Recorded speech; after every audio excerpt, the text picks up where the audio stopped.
We knew that kids were going to be impacted by COVID, right?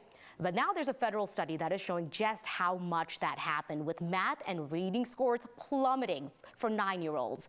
Kids in Colorado followed this, and it was more than just elementary school kids. So we're taking a look tonight at what is being done to reverse that trend. How long is it going to take? We talked to 3 districts, JeffCo, Denver, and Westminster, that covers more than 167,000 students. The greatest promise that we're seeing across the country is high dosage tutoring.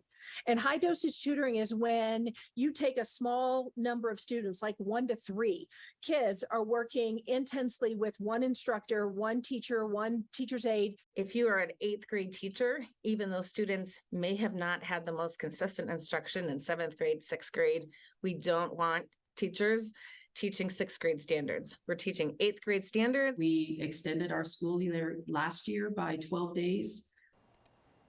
So that is just the beginning of that list. And DPS said not enough kids were tested over the last 2 years to pick up on new trends. JeffCo and Westminster, which has a high minority and at-risk student population, said they have regained some ground. That is particularly in reading and language arts. But there's so much more work to do when it comes to catching up on math.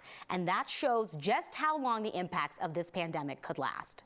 Also look at 5th grade and 8th grade math, because those are really key critical timeframes that build the foundational skills that kids need to go from concrete math to more complex and abstract math. It is really foundational to higher levels of math that really opens doors for kids to make different choices with where they want to go with their life when they leave us. For the kids that were in person with us the entire time, probably about 2 years.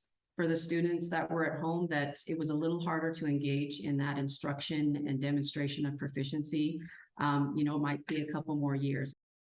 There's no real playbook here, right? But Westminster did look at the aftermath of Hurricane Katrina, how it impacted schools, how teachers there were helping their kids catch up.